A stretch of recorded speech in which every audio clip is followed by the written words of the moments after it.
Olá amigos, tudo bem? Está começando mais um Papo Inspirador, o talk show do Grupo 10+. E eu quero começar te fazendo uma pergunta. Como foi o teu Dia dos Pais? Talvez você tenha tido a oportunidade de passar com seu velho esse dia tão especial. Talvez você não tenha mais ele presente contigo. Talvez você tenha passado com seu filho ou seu pai tenha sido ausente. Talvez você não conheça seu pai. E talvez você tenha até a oportunidade de fazer tudo isso e não está dando valor. E esse programa, ele é muito especial para refletirmos exatamente sobre isso. E eu quero chamar aqui comigo um convidado muito especial que eu estou muito feliz de recebê-lo nesse dia maravilhoso, que é Marcos Piangers. Chega para cá, meu amigo. Uma salva de palmas. Obrigado, que prazer ter você aqui conosco no programa. E vamos trocar uma ideia muito boa. Ótimo, perfeito. Vamos lá.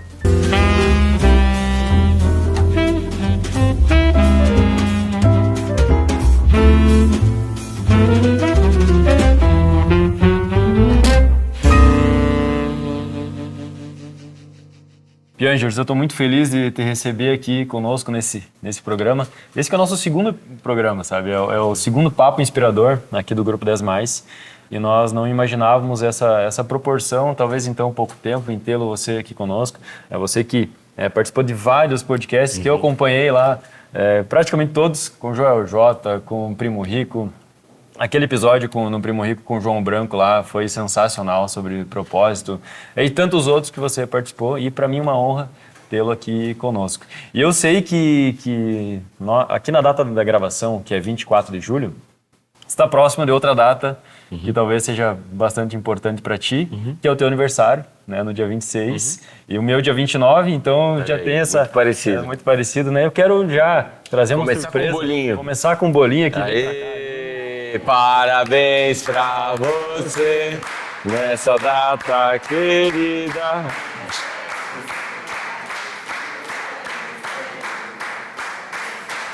Olha aí.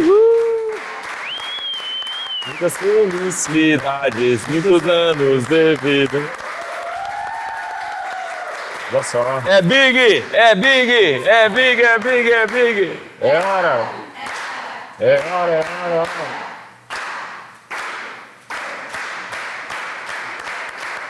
Olha só. Aê!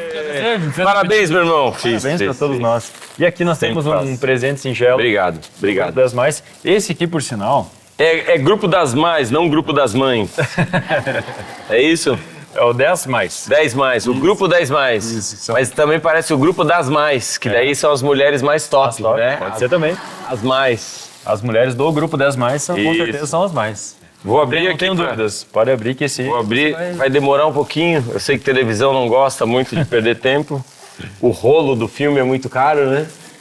O bolinho a gente vai aproveitar aqui logo depois do almoço, né? Depois vamos comer. Obrigado pelo bolo, obrigado pelo carinho. Imagina. Sempre que a minha filha sopra uma velhinha, ela pede pra nossa família nunca se separar. E eu, vendo aquela velhinha se apagando, pedi a mesma coisa. Desejei que possa estar... Aí, ó. Marcos Piangers. Desejei que eu possa estar com a minha família, próximo da minha família, conectado com a minha esposa, conectado com a minha mãe por mais alguns anos, né? Eu sei que a vida humana é como se fosse uma vela também que se apaga em algum momento. Mas é um ciclo mesmo, né? Uma pessoa que se vai, outra volta. As crianças, elas dão uma esperança, a gente sente sempre um aprendizado como uma pessoa que vai, né? Acho que também é uma chance, a finitude, a morte é uma chance da gente refletir. É quase como se a morte ela te ajudasse a entender sentido da vida, porque se a gente nunca morresse, né? Se todo mundo fosse eterno, dificilmente a gente teria uma série de reflexões que a gente faz, né? Sobre a finitude, sobre o ciclo que é a vida mesmo. Uma pessoa que é enterrada, ela faz parte daquela terra, aquela terra vai crescer uma árvore, aquela árvore vai alimentar um pássaro, aquele pássaro vai voar e a gente faz parte disso, né? Dessa biologia, dessa... Com certeza. Eu acho que esse intuito de ser tudo passageiro na nossa vida, né? É um estalar de dedos aqui, a gente não pode não estar mais aqui. Eu acho que são grandes oportunidades para a gente fazer melhor cada dia, né? E a gente ser redimida de tudo que a gente já talvez tenha cometido, de erros e tudo mais. Eu acho que são grandes aprendizados, né? Sim, sem dúvida. Tá, e você falasse da família já, das suas filhas. Como que veio a inspiração do nome delas? Aurora e Anitta era o nome da avó da minha esposa. A minha esposa se chama Ana. E a gente achou bonitinho botar Anitta como se fosse um diminutivo de Ana, né? Uma pequena Ana. E é engraçado, claro. Acho que a Anitta cresceu e tem a personalidade e a forma dela mesmo. Só que as fotos da minha esposa criança e da Anitta bem criança são muito parecidas, né? Então essas coisas que a gente se vê no filho, se vê no filho, se vê no filho, e quando a gente vê, a gente não se vê mais. Porque surge a própria pessoa, né, no nosso filho.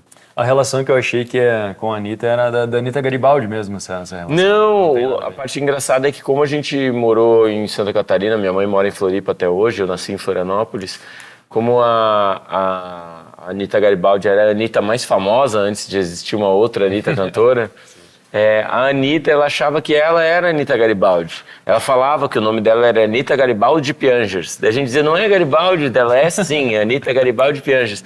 E aí uma vez eu fui a gente estava no clube, eu levava ela na natação, e aí a minha esposa chegou no clube e perguntou, a Anitta Piangers tá aí? E o cara ficava olhando, procurando o nome da minha filha, não achava, não tem nenhuma Anitta Piangers que faz aula aqui. E ela, como assim? Ela vem direto toda semana. E na verdade é porque tava Anitta Garibaldi. A Anitta deu o nome e disse, Anitta Garibaldi, meu nome. E aí tava como Anitta Garibaldi no clube. Que legal. Então tem essa coisa. E a Aurora, a Anitta gostava muito de ver a história da Bela Adormecida, né? E a Bela Adormecida da Disney se chama Aurora. E a Anitta ficou mega indignada da gente colocar o nome de Aurora pra Aurora. Porque ela disse, eu não tenho nome de princesa, por que ela vai ter nome de princesa? E meio que combinou, assim. Eu não sei, né? A gente não sabe de nada no mundo, na vida, a gente não sabe de nada. Mas combinou demais, assim. A Aurora é o nascer do sol, né? A iluminação primeira do dia, e a Aurora é meio que isso na nossa vida, é um sol. A Anitta é uma pessoa muito inteligente, muito perspicaz, muito companheira, muito querida, muito crítica também, né? Porque é muito inteligente, é muito crítica. E a Aurora é uma pessoa muito agradecida, muito sonhadora, parece o sol mesmo. Então, sou muito agradecido pelas duas. Tenho certeza que se tivesse mais filho, cada um ia vir de um jeito e cada um ia vir com um aprendizado. Você pretende ter mais filhos? Uma iluminação. Eu queria ter vários, queria ter uns 20, mas tem uma limitação biológica e de saco da minha esposa. A minha esposa, ela não quer mais ter filho, e aí eu sempre quis ter 3 meninas, né? Porque eu não sei se vocês são patrocinados por algum supermercado aqui. No supermercado não. Tinha um supermercado chamado Zafari, lá em Porto Alegre. E aí a propaganda do Zafari era um pai que tinha 3 meninas e ele molhava na propaganda as meninas, assim, cada filha tinha um nome de flor, era a Margarida, a Rosa e a Jasmine, um negócio assim. E ele na propaganda, procure no YouTube, tem no YouTube. E assim, aparecia na propaganda, sei lá, Osvaldo é o homem mais feliz do mundo. Ele gosta de flores, daí é ele com as 3 meninas, dele molhando elas, brincando com elas. E eu nem tinha filho ainda, eu via aquela propaganda, eu chorava, e dizia tudo que eu quero, 3 meninas. E aí veio 2. E esses dias eu tava dormindo e num sonho eu sonhei que eu tinha uma terceira, cara. E a minha terceira filha era uma menininha, assim, bem pequenininha, assim, fofinho. E eu acordei e falei, Ana, é pra gente ter outra. E a Ana, então é com outra mulher, ela disse. Mas eu quero muito, nem que seja, assim, a possibilidade de adotar uma criança, né? Ah, que legal. E também é um gesto muito nobre, né? É importante também fazer esse tipo de ação.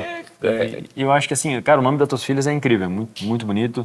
E falando já em paternidade, eu quero trazer um gancho aqui para o nosso grupo, né, que é o grupo 10+, são 10 pessoas que têm esse objetivo de somar, contagiar as outras pessoas através da comunicação, então programas como esse, eventos e tudo mais. E nós temos aqui no grupo 2 grandes papais recentes. Legal. É o Fernando, que está aqui nos bastidores. Sim, que me deu carona, né? É o pai da Valentina, que tem 1 ano e 1 mês já, né, Fer? Então, parabéns por esse dia. Parabéns, Fernando. Né? E obrigado por nos contagiar sempre no grupo aqui com serenidade, né, com a tua paciência e determinação pelo seu sucesso sempre. E também tem outro pai, que é o Bruno. Bruno. O Bruno, Ele, pai mais recente, o Bernardo, agora fez um mês e pouquinho, então tá naquela fase difícil, né, de sono, aprender a lidar. Então ele é um cara que é muito teu fã. Inclusive, esse livro é dele e ele pediu para depois, né, Ótimo, autógrafo, e mandar para ele. Então, um abraço para esses dois grandes papais e tantos papais aí que tem no mundo que são dignos da sua família, né, Piangers? Isso é interessante.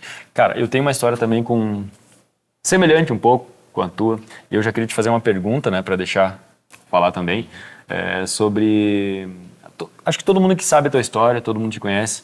E eu queria te perguntar, assim, qual que é a tua relação com o teu pai hoje, depois que tu descobriu quem era, depois que a tua mãe te contou? Como que é essa relação, assim? O meu pai biológico, né, ele não quis participar da gestação da minha mãe, né?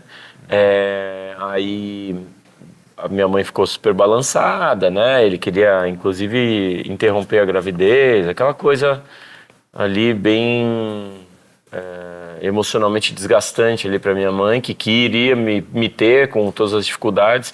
Meu avô e minha avó não apoiaram ela nessa gravidez também, então ela foi expulsa de casa. Eu fui conhecer meu avô e minha avó em Novo Hamburgo quando eu tinha uns 5, 6 anos de idade, quando daí a minha mãe já estava com um outro relacionamento, que é o pai da minha irmã. E aí o que acontece é que a minha mãe só foi aceita de novo em casa quando ela tinha então um marido, né? E isso já, acho que imediatamente já nos coloca, já começa, pelo menos eu, assim, na época eu não conseguia refletir isso, e antes de ter filha, mulher também eu não refletia, mas aí você já começa a perceber que existe uma diferença social mesmo, histórica, né? As mulheres puderam votar nos anos 20, as mulheres puderam pegar empréstimo num banco nos anos 60, o estupro marital virou crime só agora nos anos 80. Então imagina, um marido podia estuprar a própria mulher e assim, protegido por lei há algumas poucas décadas atrás.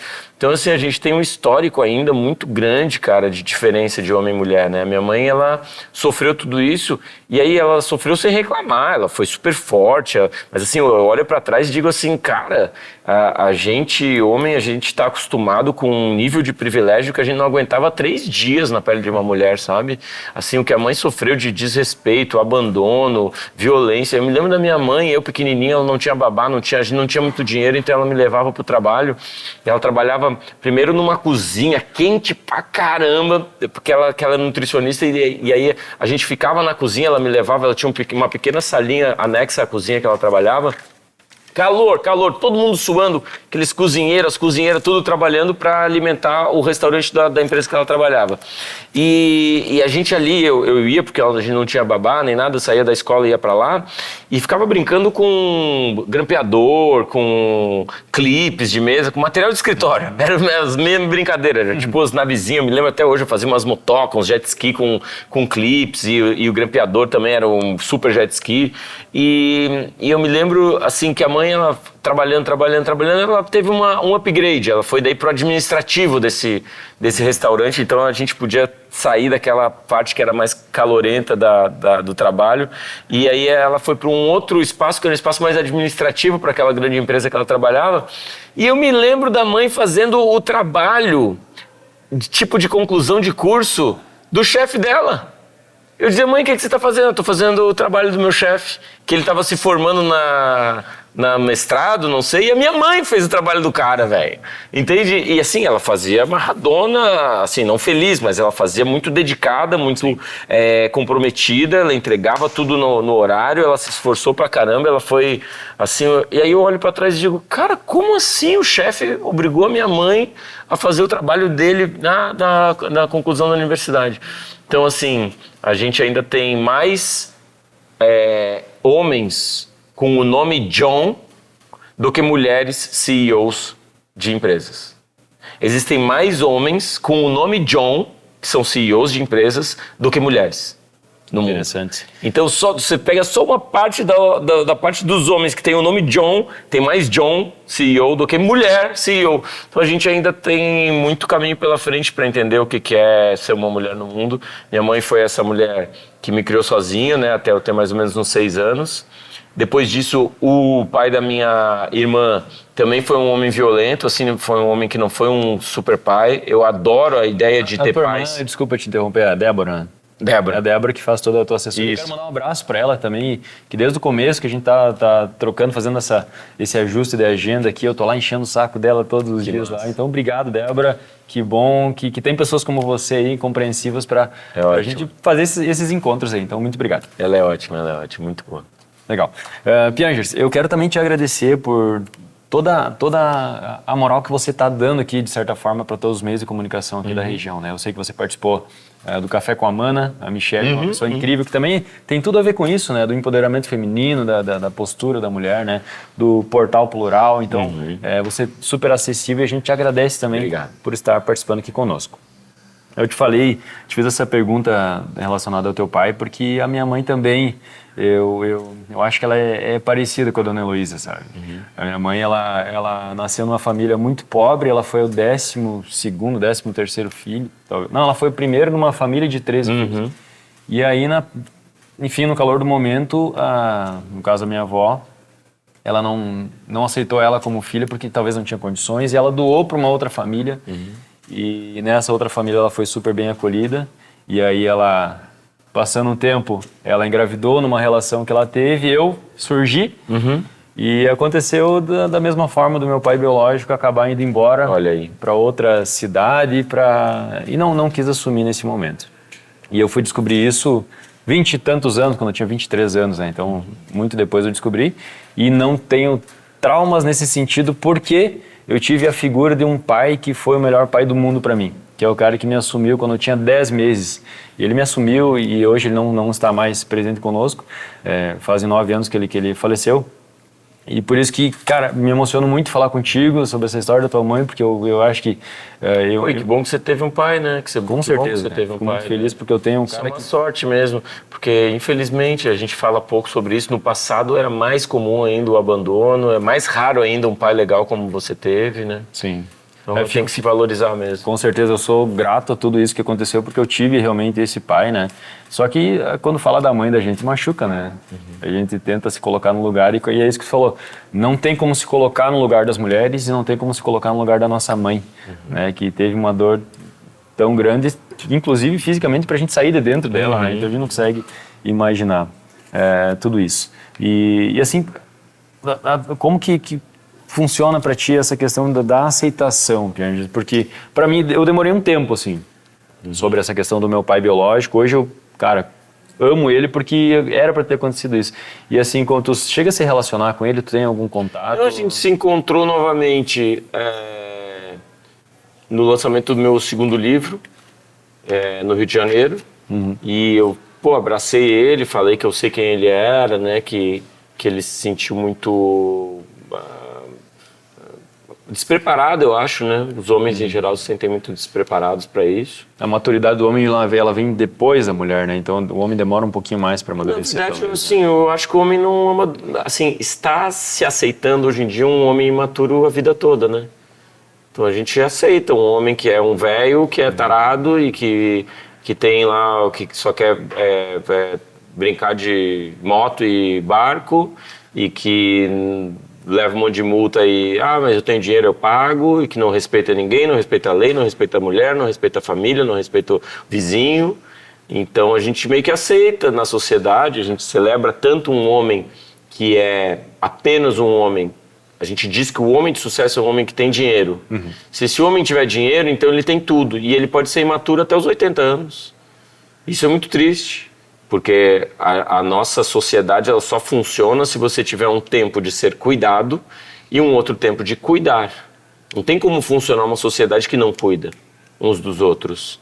E esse homem imaturo ele vai crescendo e vai percebendo que então é só pagar, então eu posso passar em radar e eu pago, eu posso fazer o que eu quiser, eu posso desrespeitar todo mundo. E o que eu mais vejo hoje em dia são homens imaturos. A gente vê homens morando com os pais até os 40 anos, 45 anos, né? Homens que não conseguem entender a importância de assumir suas responsabilidades, serem bons pais, bons maridos, bons homens, de fato, respeitar as leis. E se você não concorda com as leis, lutar para mudar as leis, né? Então, o que eu percebo é isso. Eu percebo uma celebração de uma imaturidade, assim, uma aceitação do masculino imaturo. E tu acha que sendo pai é um princípio para a resolução desse tipo de problema? Então, eu acredito que a paternidade é a chance, se a gente fizer um trabalhinho bem feito, assim, cara, de explicar para esse homem que é importante ele se sensibilizar de novo. Por que eu digo de novo? Porque todo homem vem bom pro mundo. Todo moleque que você encontrar na rua vai ser um moleque generoso, bondoso, respeitoso, educado. Qualquer moleque, cara, de todas as classes sociais, ele vem pro mundo querendo amor e disposto a dar amor. E aos poucos a gente vai brutalizando esse moleque. A gente vai dizendo pra ele: homem não chora, você tem que sair no braço, não leva desaforo pra casa, pega de jeito as mulheres, você tem que ganhar dinheiro, é só isso que você tem que fazer. E esse cara, ele vai levando tanta bordoada, tanta violência, que ele diz assim: então tá, velho. Então é isso, vou ser violento também. E a nossa linguagem é só uma, é só da violência, velho. Quando a gente se encontra, nós homens, a gente se abraça. Você já viu? Vem aqui um pouquinho, vem aqui. Vamos se abraçar. Vamos supor que a gente é amigo e a gente vai se abraçar, tá? Me abraça, vai. A gente se bate quando a gente se abraça. A gente se encontra e quanto mais amigo tu é, mais pancada tu dá no teu amigo. Quanto mais íntimo tu é do cara, mais tu xinga o cara. Tu diz: "Ê, seu filho da mãe, como é que tá?" Não sei. A gente se xinga porque é o nosso único idioma. O xingamento, a violência, a agressividade. Se eu abraço ele por 20 segundos de forma terna, carinhosa, ele já fica: não consigo. Nós homens, a gente não consegue um abraço longo, a gente não consegue juntar o nosso coração com o coração, a gente não consegue falar sobre depressão, solidão, burnout, ansiedade, problema no trabalho, empresa que quebra. Quantos homens eu ouvi, cara, de histórias que foram demitidos e fingiam que ainda estavam trabalhando. Saíam de casa de manhã cedo, fingindo que ia para o trabalho, para não ter é uma coragem de dizer: família, tô demitido, cara. Tô demitido, sou um fracasso profissional. Se mostrar vulnerável, né? Porque é a única coisa que a gente deixa o homem ser. Você tem que ser um sucesso profissional, você tem que ganhar dinheiro e seu idioma é a raiva, é a violência. Porque a gente faz isso com as crianças, com os meninos. E aí, cara, se a gente fizer um trabalhinho bem feito, a gente pode contar para esse cara que a paternidade é a chance dele se sensibilizar de novo. Dele abraçar uma criança e chorar, e dele brincar com o filho e curar seus traumas. Eu estava no mês passado num evento em Curitiba, e um cara grandão, assim, um cara do exército, fez várias campanhas do exército aí, internacionais aí pro exército brasileiro. Cara gigante, me deu até um manto do exército super bonito. Ele disse que o pai dele morreu muito cedo e ele sentia muita falta do pai. E o filho dele veio igual ao pai, mesma cara, assim. E o filhinho dele pega ele às vezes e faz um carinho na cabeça dele e traz ele assim pro colo. Eles estão vendo filme, o futebol na televisão, e o filhinho fica fazendo carinho assim no pai. E o filho falou pra ele esses dias: pai, como você é traumatizado, né? O filho falou, a criança, cara. Porque é verdade, a gente é muito traumatizado, a gente passa por tanta violência, assim, verbal e física, muitas vezes, que a gente aprende a falar só de um jeito. E nosso caminho para a perdição é esse. Porque a maioria do sistema penitenciário, a maioria dos moradores de rua, a maioria dos homicídios, a maioria dos suicídios, a gente se mata 4 vezes mais do que as mulheres. Então, assim, se a gente ficar nesse caminho, é um caminho de perdição. Se a gente descobre que a gente também tem amor, sensibilidade, cuidado, que a gente pode se cuidar, que a gente pode falar de coisas profundas, que a gente pode chorar, irmão, aí a gente se liberta dessa prisão, dessa armadura, e a gente pode, com um filho, criar ele de forma muito mais livre, muito mais conectada com ele mesmo, muito mais respeitosa. E é o começo da transformação, o começo do mundo melhor. Legal, uma grande reflexão. Eu acho que o homem ele está justamente nessa bolha, né? Inicialmente da vulnerabilidade, eu acredito, né? Que o medo de se tornar vulnerável faz parecer que ele vai ser mais frágil. Sim. E na verdade é o contrário, né? A gente só cresce se expondo aos meios, né? Se expondo ao trabalho, se expondo a ter filhos. Eu não tenho filhos ainda, é o meu maior sonho, né, hoje. E se expondo a situações, arriscando, né, para poder, de certa forma, ser vulnerável e aprender, e criar uma casca mesmo, né, crescer com tudo isso. Sobre sair da média, hein, Pianjo, tu falaste agora sobre a relação, né, do homem, pai, profissional. Ser um bom pai também tem essa relação com ser boa pessoa, bom profissional, um bom empresário, um bom líder, né? Quais atributos que se assemelham assim, de um bom pai para um bom profissional, digamos assim? Eu vou me imaginar que esse homem, então, ele descobre que ele é um cuidador, né? Que ele desenvolve sensibilidades nele.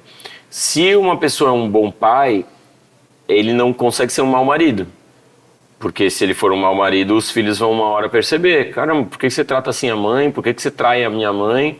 Você não é um bom pai assim. Você não está dando exemplo. Uhum. Eu já ouvi assim, meu marido é um ótimo pai, mas não é um bom marido. Eu falo, é impossível, cara, porque para ser um bom pai, tu tem que ser um bom marido. E para ser um bom pai, tu tem que ser um bom cidadão. Tem que respeitar as leis. O filho já fica puxando a cabeça. Passou no amarelo, né? O filho já está no banco de trás vendo. Jogou lixo pela janela. Falou palavrão, pai, né? O filho é um anjo falando no teu ombro assim, cara, você tem que melhorar, irmão. Você tem que ser um pouquinho melhor.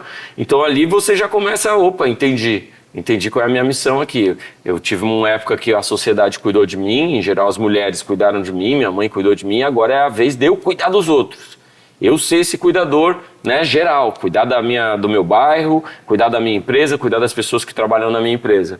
Aí eu já acho que é um grande salto, assim, para você ter uma mudança de comportamento. Você entender os seus colaboradores não como coisas, máquinas, mas como pessoas, né, que têm uma integralidade. E tudo que a gente estuda sobre liderança vai cruzar essas capacidades.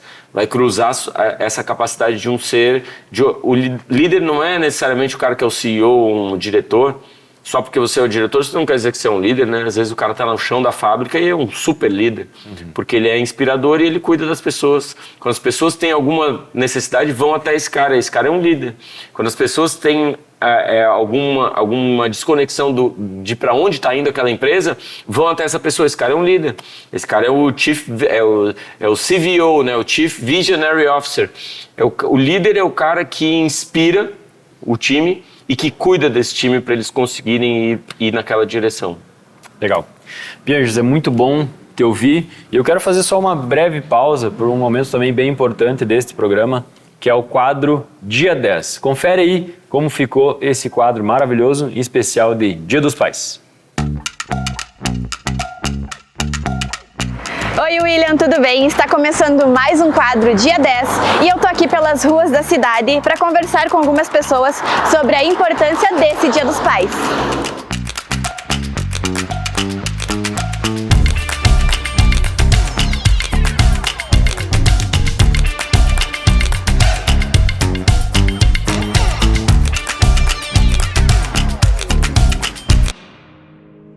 Oi, eu sou a Pamela, esposa do Bruno. Eu sou a Mayara, esposa do Fernando, pai do Bernardo, que é o pai da Valentina. O Bruno é um pai muito zeloso e carinhoso. Ele se preocupa muito com o presente e o futuro do Bernardo. Eu acho que toda a resiliência que ele desenvolveu durante toda a vida dele vai ser uma grande inspiração e um exemplo para o nosso filho. O pai Bruno nasceu junto no parto em que ele foi meu grande companheiro e se tornou protagonista durante a minha recuperação. Eu só tenho a agradecer por tudo que você faz, por toda a dedicação que você tem pela nossa família, dizer que a gente te ama muito e estaremos sempre ao teu lado te apoiando. Obrigada por tudo que a gente construiu nesses 12 anos. O Fernando, ele nunca teve muito jeito com criança. Quando a Valentina nasceu um paizão junto com ela. O Fernando, ele nunca se apertou com a Valentina, né, meu amor? E eu também nunca me senti sozinha na maternidade. Ele tem muito carinho, muito amor pela Valentina. O Fernando, ele sempre sonhou com ela, tanto quanto eu. Então, nós sempre compartilhamos desse sonho de formar uma família. E o jeito que ele cuida dela, o jeito que o Fernando trata ela, eu digo que é muito lindo de ver. Um dia inesquecível, que eu acho que vai ser 10 mais que 10 mais pro Bruno, vai ser quando ele for levar o Bernardo a assistir um jogo do Grêmio na Arena. E com certeza eu vou estar junto, por mais que a mamãe seja colorada, a alegria deles é a minha também. Pro dia do Fernando ser 10, com certeza ele precisa estar em família, em amigos, brincando com a Valentina, sabendo que a Valentina está bem, fazendo um churrasco, escutando uma música, tendo boas conversas, de preferência à beira-mar. Eu espero que esse primeiro Dia dos Pais do Bruno tenha sido inesquecível para ele, que a gente tenha comemorado com a nossa família, comendo um bom churrasco, ouvindo ele cantar e tocar violão pro nosso filho. Feliz Dia dos Pais, amor. Nós te desejamos tudo de melhor sempre. Sempre estaremos ao teu lado, te apoiando, compartilhando todo o amor que nós sentimos pela nossa família. Né, Valentina? Beijo pro papai. Nós te amamos muito. Com amor, Bernardo, mamãe e Martinha. E aí, papais, gostaram da surpresa? Esse foi o nosso quadro Dia 10, especial Dia dos Pais. Esperamos que o seu dia também tenha sido 10. Desejamos a todos um feliz Dia dos Pais. Voltamos com você aí do estúdio, William.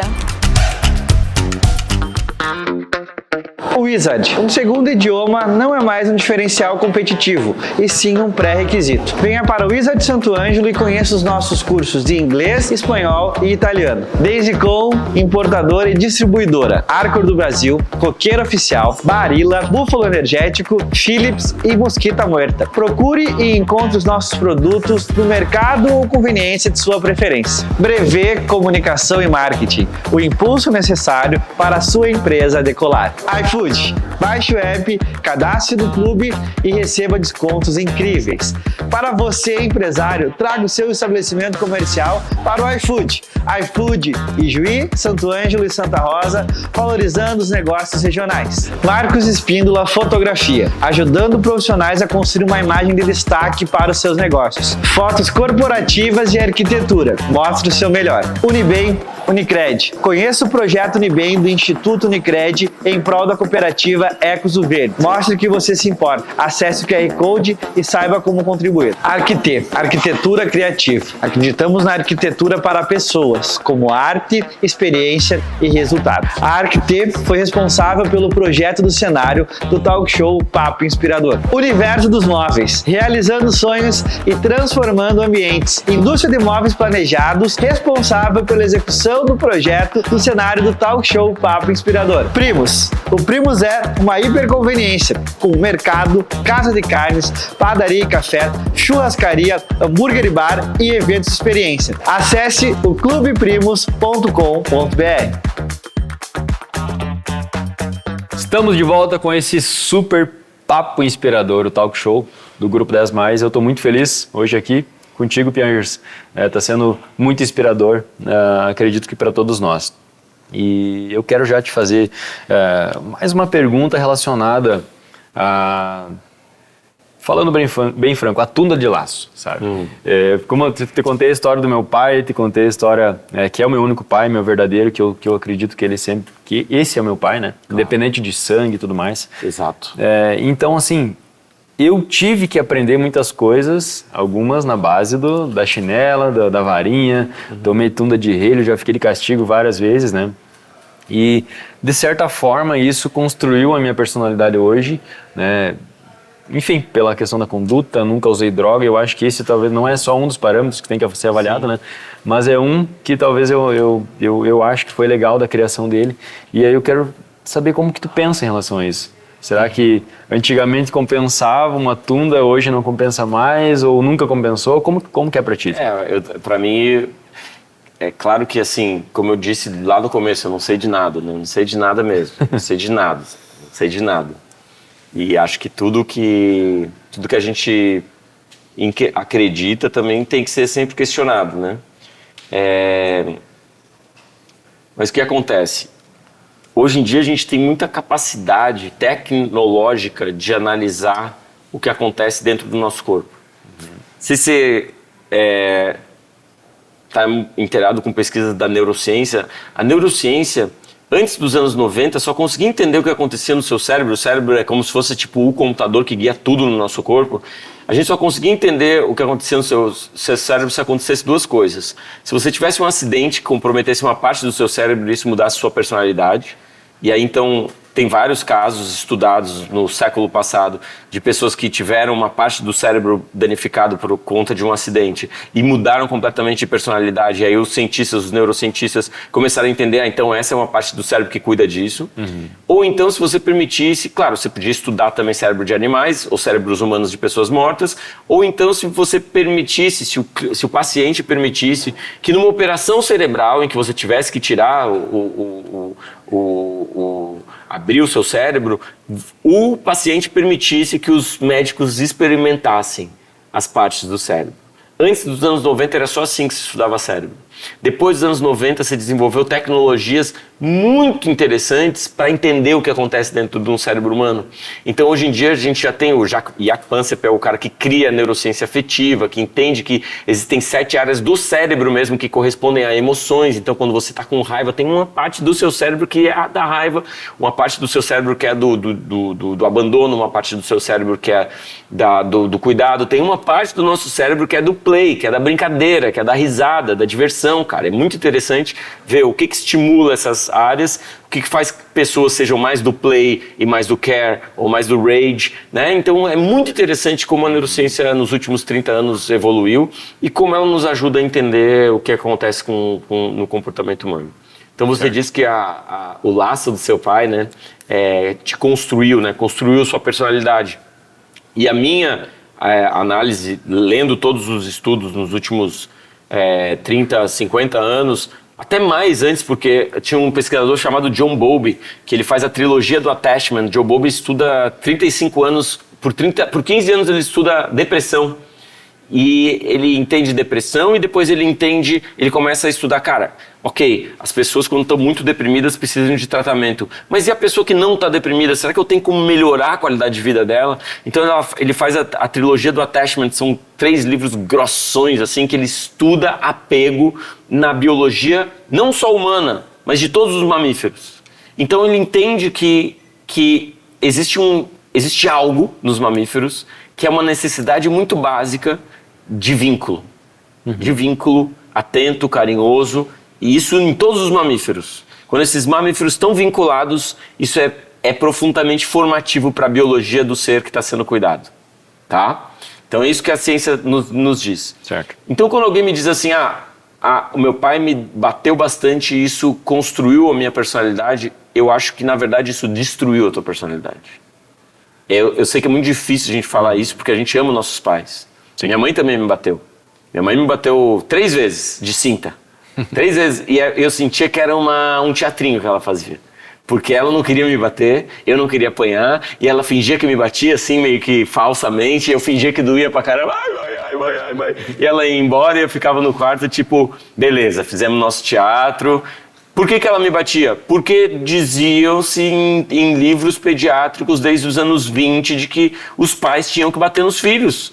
Desde os anos 20, eu te apresento texto dos anos 30, 40, 50, 60 e 70, os pediatras, ou seja, as pessoas que a gente mais confiava, diziam uma criança só pode ser bem cuidada se apanhar, se levar tapa. E alguns textos diziam, nunca abrace seu filho. Nunca abrace seu filho porque isso traz muita confiança para o seu filho vai ficar confiado e vai abusar dessa confiança. Era isso que nos ensinavam, por 100 anos a gente ouviu isso. E aí, é claro, a gente tem essa herança cultural. O que a gente vê na neurociência hoje, coloca computador lá para analisar o cérebro da criança, isso destrói a criança. Isso destrói a criança, destrói o vínculo, destrói a confiança nela mesma, destrói a confiança dela nos outros e destrói a confiança dela no futuro. Então, a gente percebe que a violência, ela meio que anula uma certa capacidade de dizer assim, eu vou enfrentar o mundo, por mais difícil que o mundo seja, porque eu tenho para onde voltar. Eu tenho uma segurança plena que é o ninho criado pela minha mãe e pelo meu pai, né? E hoje a gente sabe, por pesquisa científica, de novo, tudo pode mudar, daqui a 30 anos, a gente descobriu que tem que bater mesmo, embora bater nas crianças, beleza, não tem problema. Mas hoje a gente sabe por pesquisa científica que uma criança que não apanha, ela é mais bem-sucedida na vida, no sentido de que ser uma criança, um jovem, um adulto bem-sucedido é ter autoestima elevada, então você sente que você é capaz, ter alta capacidade social, você faz muitos amigos fácil, alto desempenho escolar, alto desempenho profissional e controle das emoções bem estabelecido. Então, assim, uma criança que apanha, pelo menos é isso que a ciência diz, ela está o tempo todo desconfiada. Poxa, então a pessoa que eu mais amo e que teoricamente mais me ama, ela em algum momento, por alguma razão, ela pode me dar um tapa, um grito, uma violência. Ontem mesmo estava conversando com um pai que foi criado pela avó, e a avó tinha o que ela chamava de maracujá, que era um fio assim que ela dava nos 4 filho que ela tinha, porque a mãe morreu e o pai virou alcoólatra, eles foram os 4 criados pela avó, e o único jeito que a avó tinha de criar e deixar na linha era no tal do maracujá, né? E ele agora é pai. E ele diz assim, cara, pela primeira vez eu descobri que não é necessário bater no meu filho. E ele disse que quando ele não bate, quando ele batia, cortava a conexão, né? O filho ficava lá e eles ficavam uns tempos esquisitos. E agora que ele não bate, ele tem a chance de explicar pro filho por que ele tem que fazer o certo, e o filho faz o certo. E aí a gente chega numa frase que eu adoro, que é: a única forma de disciplinar uma criança é aceitando que ele é um discípulo. Disciplina e discípulo são palavras irmãs. Disciplina, discípulo. E quando a criança ela já quer imitar o seu pai, a criança imita o pai. Você começa a trabalhar no computador, a criança vai lá e finge que está trabalhando e põe um fonezinho, e o pai toca a guitarra, a criança finge que toca a guitarra, ele toca a bateria, e a mãe que está cozinhando, ele quer cozinhar também. A criança já é um discípulo. Ela vai fazer também. Fala palavrão, vai falar palavrão, cara. Então você quer um filho educado, seja educado. Você quer um filho calmo, seja calmo. Você quer um filho dócil, seja dócil.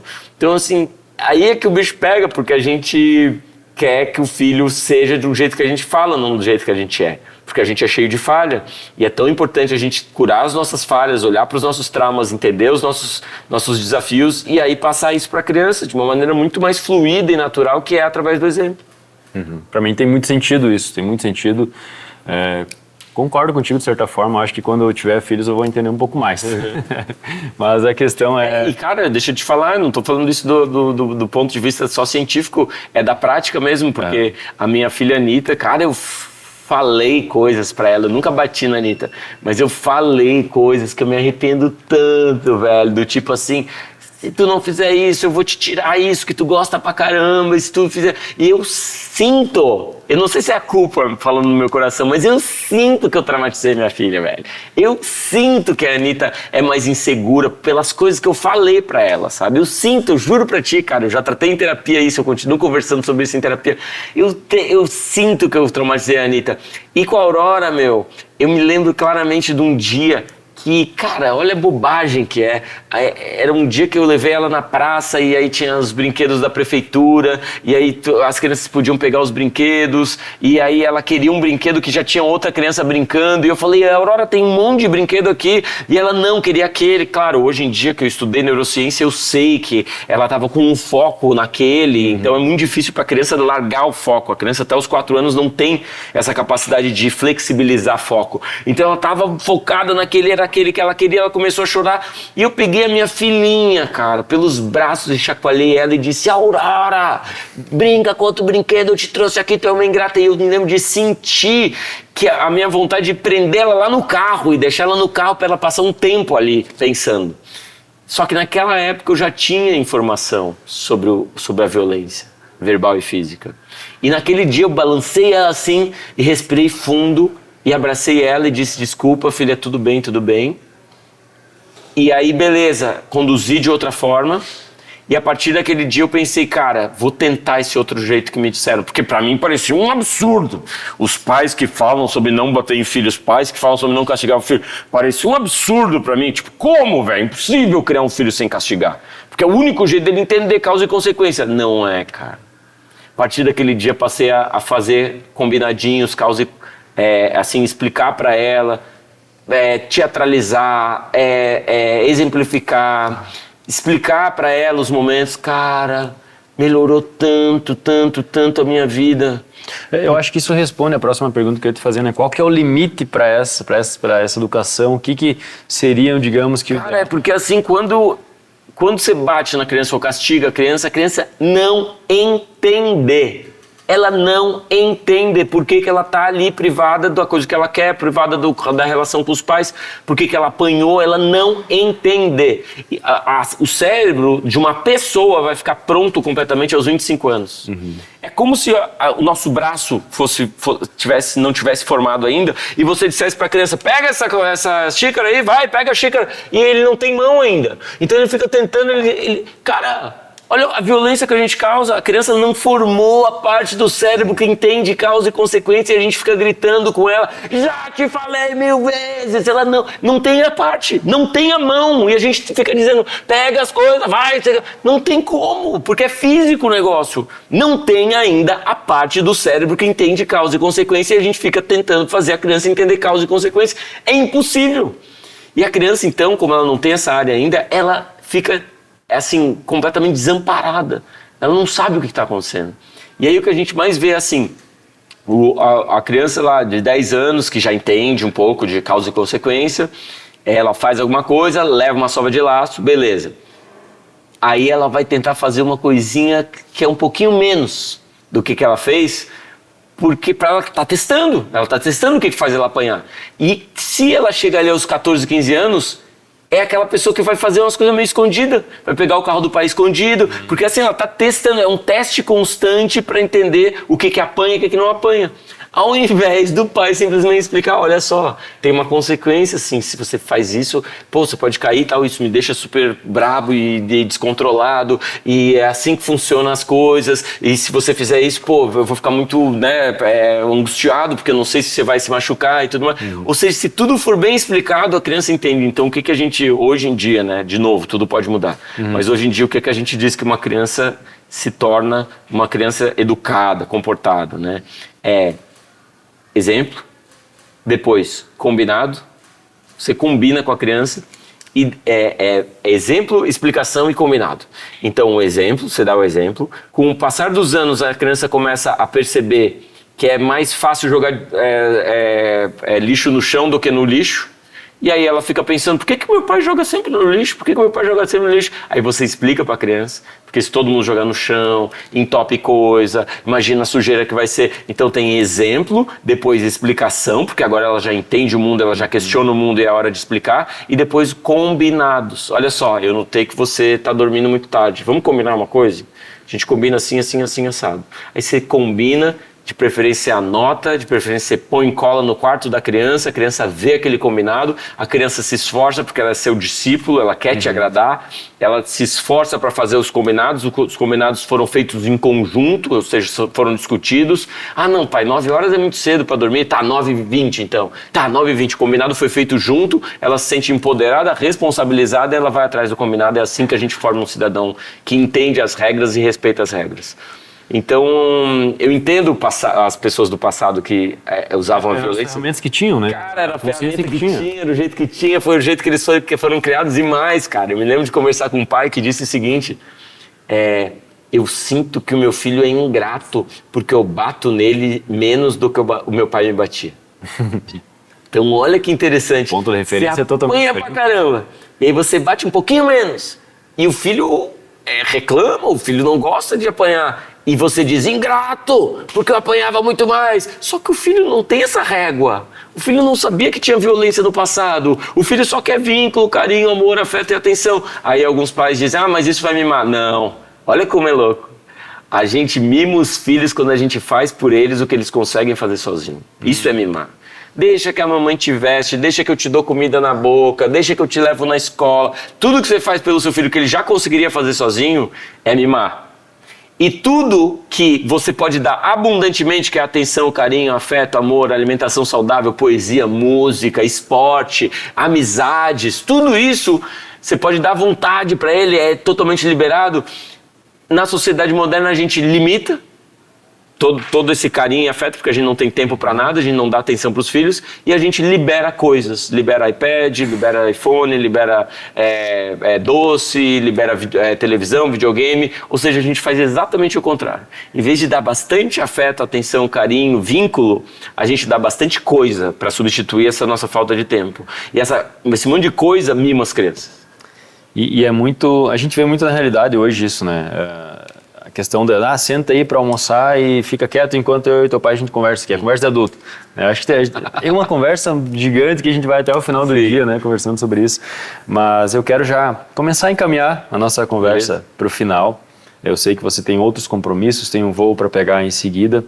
E eu quero te fazer uma pergunta assim, aquela criança depois de adulto, que ainda assim tem essa rixa com o pai, esse afastamento do pai. São outras gerações completamente, experiências diferentes. E o pai também, por sua vez, já está numa fase mais madura de vida e também tem essa rixa com o filho que já está numa fase adulta e os dois não se bicam e aí talvez não dê nada certo. Qual que é o primeiro passo para resolver esse problema? Eu vou te contar duas histórias. Uma de um pai que resolveu as coisas com o filho e outra de um filho que resolveu as coisas com o pai. Vamos lá. Então eu acho que uns dos dois vai ter que resolver as coisas, né? Então eu me lembro de estar gravando uma live lá em casa, publicitária para uma marca de uma grande marca brasileira. E aí o câmera estava me filmando e eu estava falando essas coisas que eu estou falando para você. E o câmera começou a chorar, era um jovem, um cara de 20 anos. E ele desligou a câmera e tal e falou, cara, essas coisas que você está falando aí, deixa eu te contar uma história. Meu pai era o meu maior inimigo. Ele disse, meu pai era o meu maior inimigo porque ele não me aceita do jeito que eu sou. Meu pai brigou comigo durante toda a adolescência e brigou comigo durante toda a minha juventude, começo da fase adulta, porque ele não aceita nada do jeito que eu sou, como eu me visto, não aceita a profissão que eu escolhi, tudo para ele não é o suficiente. E um dia meu pai me ligou e disse, olha só, não sei o que aconteceu na vida desse cara, tá? Não sei qual foi o vídeo, a palestra que ele assistiu. Ligou pro filho e falou assim, vou parar de brigar contigo. Eu te aceito do jeito que tu é. Desligou o telefone e viraram melhores amigos.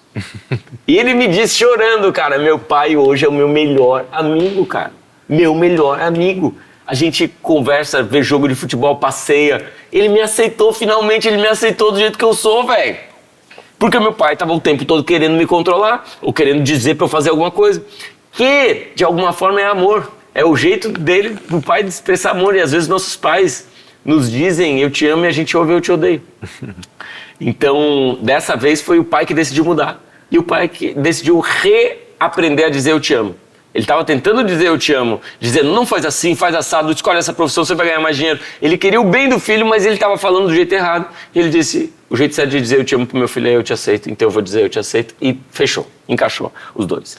O outro é um amigo meu que tem sérios problemas de relacionamento com o pai, tá? Tem sérios problemas de relacionamento com o pai. Cara, ele, assim, não suporta o pai. Que eles pensam diferente, o pai tem uma cabeça que ele acha super retrógrada, muito, não aceita nenhum... Eles não conseguem, num domingo, passar um domingo, almoço de domingo, sem brigar. E ele é meu amigo, esse cara. E aí ele tava me falando sobre isso, o que ele achava que eu poderia fazer. E esse cara tem um filho. E eu disse pra ele, olha só, não vou falar o nome dele, né, mas olha só, cara, você não controla o seu pai, mas você controla você mesmo. Você controla as suas atitudes. Seu pai você não controla, seu pai tem lá o jeitão dele, você não controla, ele vai ter o jeitão dele pra sempre. Mas você controla as suas atitudes. E o jeito que você tratar o seu pai dá pistas pro jeito que o seu filho vai te tratar no futuro. O jeito que você trata o seu pai está dando pistas para o jeito que o seu filho vai te tratar no futuro. Então, se todo almoço de domingo tu briga com teu pai e tenta mudar o teu pai, daqui a 30 anos, todo almoço de domingo teu filho vai brigar contigo e vai tentar te mudar. Porque tu vai ter os teus próprios conservadorismos, o teu próprio pensamento retrógrado, porque tu é um cara que vai ser um cara do passado no futuro. E ele me olhou e falou, cara... Então, o jeito que eu trato meu pai vai ser o jeito que meu filho vai me tratar. Eu falei, exatamente. Então, a melhor dica que eu te dou é vai no almoço de domingo e abraça o teu pai, beija o teu pai, faz tudo que tu quer que o teu filho faça contigo no almoço de domingo. E esse cara começou a fazer isso. E o pai e o filho agora são melhores amigos de novo, entendeu? O que eles falam? Eles falam só sobre coisas que eles se dão bem, cara. E pronto, todo mundo tem alguma coisa que se dão bem. Quando começa a ir pro outro lado, esse meu amigo ele já se levanta, toma uma cerveja e tal, ele já muda de assunto e volta para como ele quer que o filho dele trate ele daqui a 30, 40, 50 anos. Então, assim, alguém tem que fazer uma mudança quando uma família não está se dando bem. E eu sei que é muito difícil, porque tem um guru que eu gosto que diz assim, se você se acha um ser iluminado, experimente então passar 7 dias com a sua família. É o lugar mais difícil de todos para a gente resolver os problemas. E por que é difícil? É o nosso laboratório para a gente melhorar a nossa relação com o todo, com o mundo, com as pessoas que estão lá fora. A família é o mais difícil, por isso que deveria ser a coisa mais importante para a gente resolver. Que legal. Eu acho que o próprio ambiente que nós estamos é uma experiência todos os dias de aprendizado, né? A gente tem essa relação porque a gente precisa aprender algo um com o outro ou exercitar, trabalhar tudo isso, né? E a família, como tu bem falaste, é o principal, é o laço mais forte que existe. E aí, enquanto tiverem as duas partes ou mais partes, né? Pode ter mais filhos, esposa, mãe, filho. Quando tiver mais pessoas envolvidas e ninguém tomar consciência desse problema, tomar uma iniciativa, ninguém toma. E aí entra aquela história, eu não vou fazer certo, se a pessoa não faz por mim, eu não vou fazer pela outra. Isso envolve tantas questões, né, profissionais, por exemplo, tá um grupo de trabalho lá. Se o fulano não tomar iniciativa lá, eu também não vou. Exato. Sabe? Então acho que reflete tudo isso, né, o ser humano em si é um só.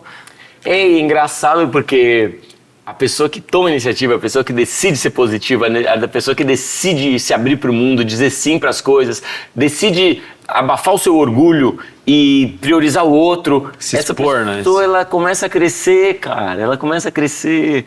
Tem uma outra frase que eu adoro, que é assim, quando você... Como é que é? Você acaba se tornando aquilo que finge ser. Então, quando você finge ser gentil, você não quer ser gentil, mas você se esforça. Você tá num dia ruim, você teve problema, você tem problema, tá com dor de cabeça, e você se esforça. Você diz, e aí, tudo bom? E você se esforça para ser gentil, você acaba virando essa pessoa gentil. Porque você vai percebendo que esse é um fluxo positivo. Treina, né? Então, quando a minha filha fala assim, pai, quando eu não tenho vontade de ser legal com as pessoas, o que eu faço? Eu digo, tu finge. Tu finge que uma hora tu vai entender esse fluxo. Que legal. Piangers, já vamos encerrando o nosso Papo Inspirador de hoje. Cara, muito obrigado de coração. Meu nome, em nome de toda a equipe, todos os patrocinadores, as pessoas que estão aqui também presentes. Hoje temos umas meninas convidadas aqui de Santa Rosa, que é da escola... Faz barulho, auditório! Não aparece nas câmeras, né? Mas são da escola Hope de Santa Rosa, Escola de Educação Infantil. Obrigado pela presença de vocês, tá?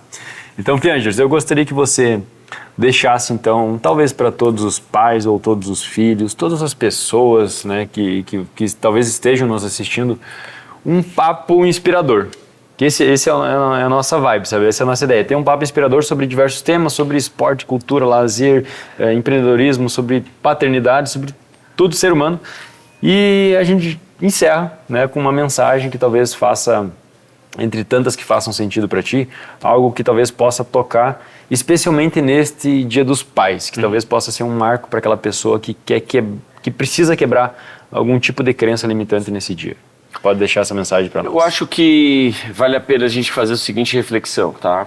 Você respira bem fundo e se imagina bem velho. Você se imagina com as suas mãos enrugadas e com o seu rosto já enrugado. Você imagina que o seu coração já está bem cansadinho, que a sua respiração está ofegante, que você já sente dor no quadril, nos ossos, você já tem dor no seu corpo, você já sente vontade de ir embora, você está deitado numa cama de hospital, você está quase indo embora mesmo, você está quase indo embora, você está respirando e pensando, caramba, é isso, eu nunca mais vou dançar com a minha esposa, eu nunca mais vou passear com meu filho, eu nunca mais vou jogar bola, eu nunca mais vou abraçar um amigo, eu nunca mais vou poder criar um negócio novo, sabe, numa empresa, num serviço, eu nunca mais vou encontrar, vou fazer uma reunião, eu vou abraçar as pessoas, uma pessoa nova, eu nunca mais vou conhecer uma pessoa nova, eu nunca mais vou ver o mar, eu nunca mais vou passear com um cachorro, eu nunca mais vou brincar com uma criança. Você está sentindo isso, você está indo embora. E aí vem um anjo e diz, olha só, vou te dar uma outra chance. Você vai voltar no tempo, vai voltar para hoje. Exatamente hoje, que a gente está aqui. Julho de 2023. Você vai recuperar toda a sua juventude, a sua saúde, a sua disposição. E ele estrala o dedo e pum, você volta para cá. E é como se a gente tivesse daí a chance de uma segunda vida. E o Confúcio dizia que toda pessoa tem duas vidas. E a segunda começa quando ele descobre que só tem uma. Não tem apresentação principal. Tudo é ensaio. É tudo ensaio, é tudo ensaio. Tem um escritor argentino que se chama Jorge Luis Borges que diz, todos os caminhos levam à morte. Perca-se, perca-se. Aproveita esse período que você tem aqui da melhor forma possível. Aproveita, porque é só uma ida. Que legal. Muito obrigado. Obrigado. Piangers, Um abraço, meu irmão. de coração. Obrigado mesmo. Sucesso na tua carreira e a gente segue aqui trabalhando com um papo inspirador para contagiar cada vez mais pessoas e até o próximo episódio. Valeu! Valeu!